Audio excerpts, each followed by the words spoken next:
What's good, everybody? It's the Clown with Cam Show. UFC 294, a couple weeks out. This is a big card. Not the biggest card all year, but this is definitely going to do some big business for Dana White in the UFC. We have Islam Makhachev versus Charles Oliveira. Look, Islam, he's the current champion right now. Lightweight. This is the little dog division. 155, 145.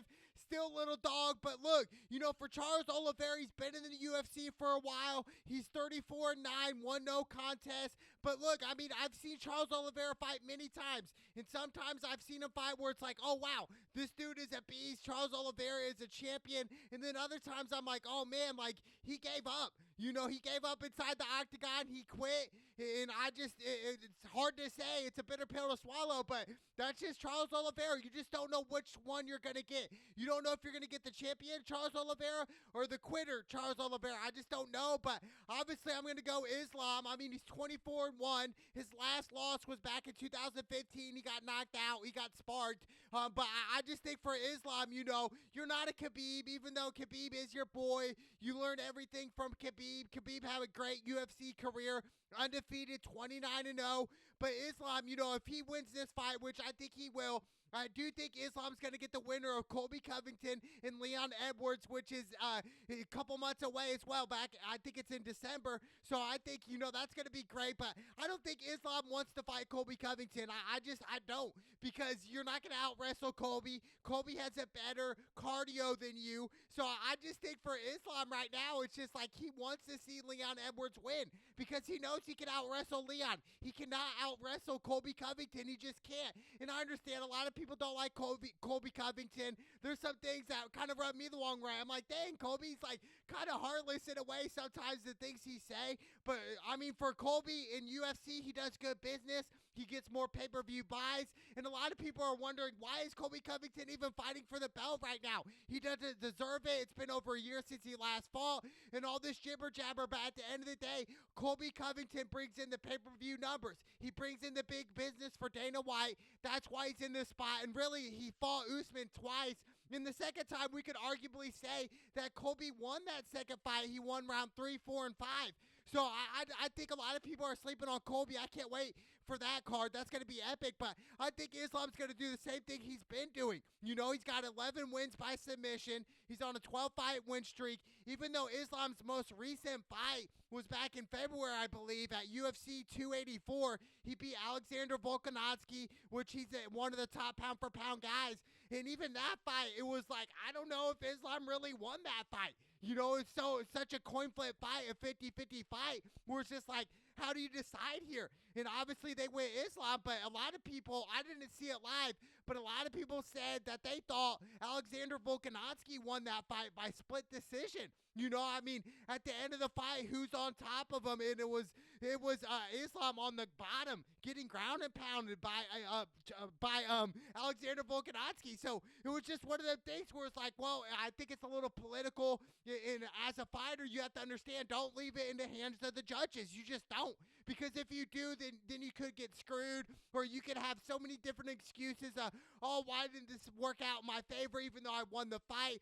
But at the end of the day, don't leave it in the judge's hands, if you're a fighter here. But Islam is the real deal. He's a champion right now for a reason. And he has excellent ground game.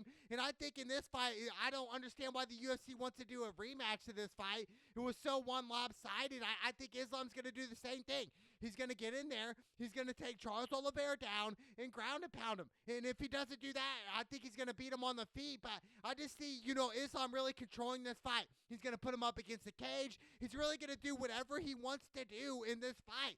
I'm looking at Dana White in the UFC and going, why are we doing the run it back on this one? Why?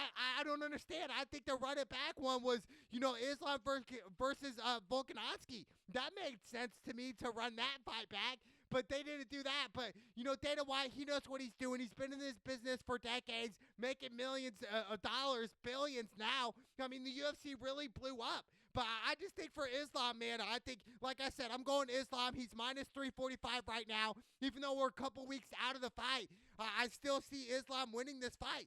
Charles Oliveira, I don't know, man. I just think he's kind of towards the end of his prime now. So he's kind of going away from that. But now, if Charles Oliveira wins, this will be definitely an upset. He's plus 275 right now. If Charles Oliveira wins, it's going to be by like submission, triangle choke, arm bar, something like that. Because Charles Oliveira, he's an expert at that. He's got 21 wins by submission. I'm not trying to throw Charles Oliveira under the bus, but, he did beat Justin Gaethje. He did beat Dustin Poirier. He did beat Michael Chandler. So some of these guys he ran through with ease. And I even, go back to the Justin Gaethje fight, and I was looking at that, and I was like, man, there were times where Gaethje just should have been more disciplined.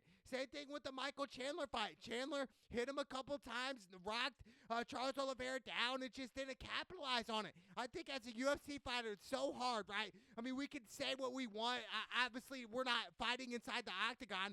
We're the ones on the outside, but when you get inside the octagon, it's just a different world. It really is. You got to worry about so many different things in the UFC, not just the takedowns. You got to worry about leg kicks, getting kicked in the head, getting kicked in the ribs, just so many things. Elbows, it's crazy, man. But I love the UFC, and I think the UFC eventually, I think boxing is going to be able to pass. I really do. Canelo recently fought, and really there was only 500,000 pay-per-view buys or something like that. Maybe I'm wrong on the numbers, but it just wasn't that much. It wasn't that exciting anymore. I think boxing is definitely fading away from where it used to be, and now UFC's just overlapped boxing. Everybody's tuned into the UFC. We like the UFC.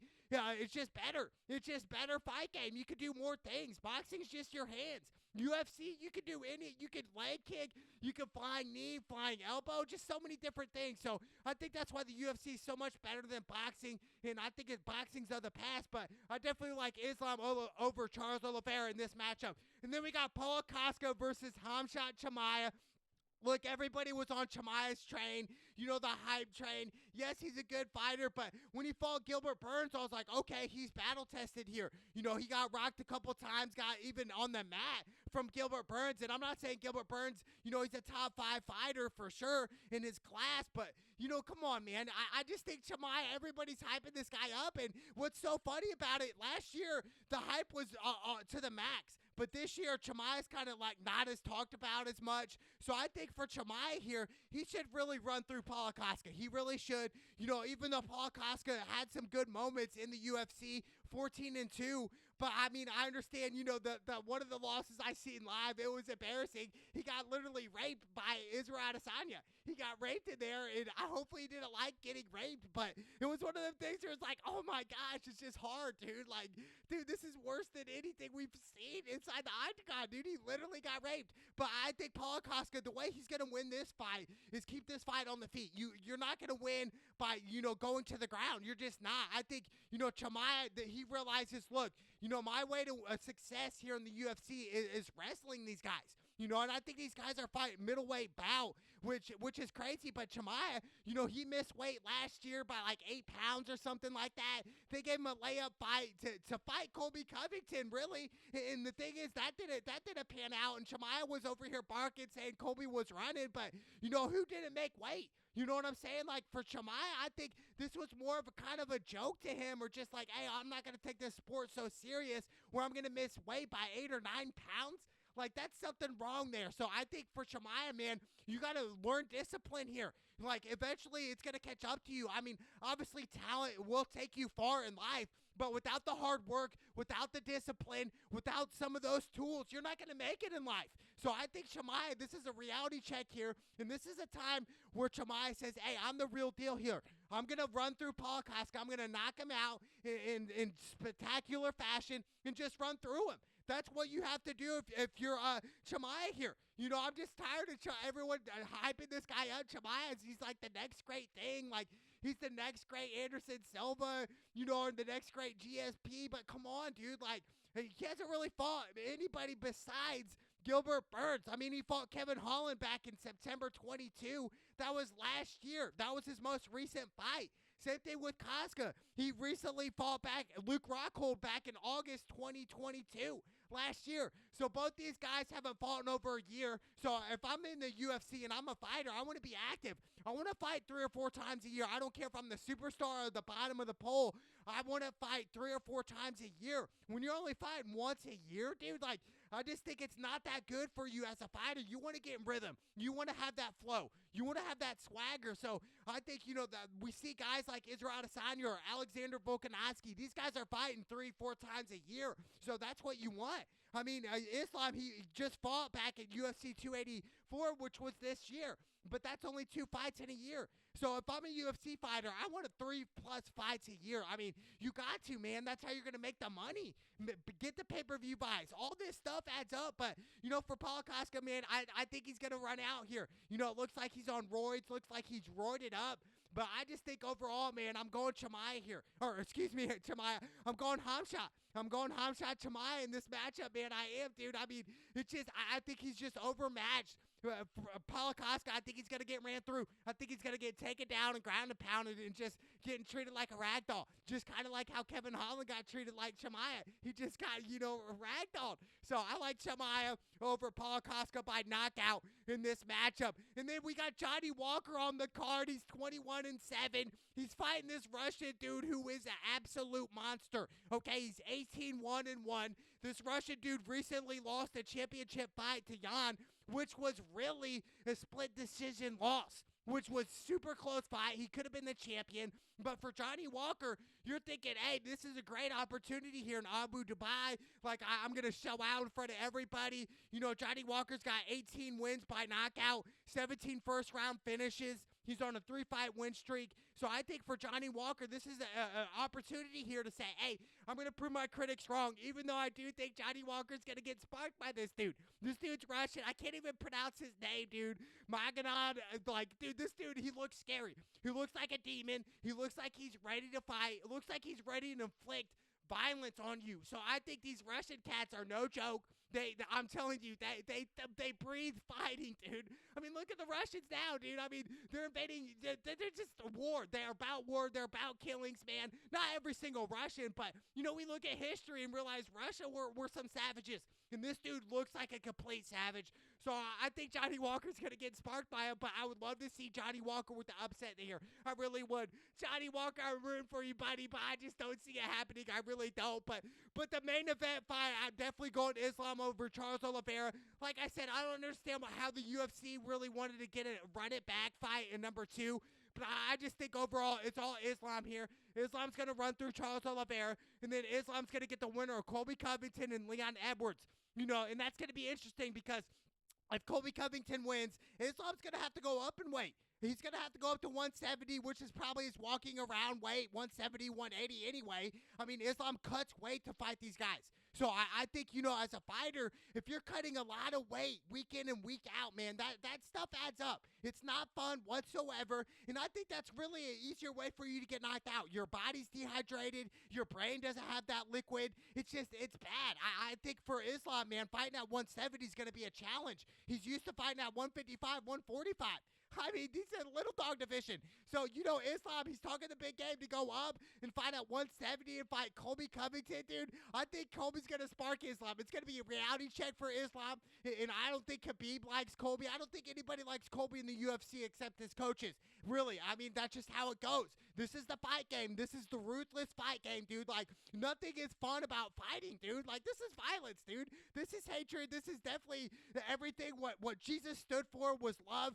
Jesus doesn't want this stuff to happen, right? Like, this is like anti-Christ stuff here. This is gladiator days. This is the modern day gladiators, the UFC fighters here. Like, I mean, I'm telling you, all it takes is one mistake inside that octagon, and then you're going to get sparked the F out. That's how it goes.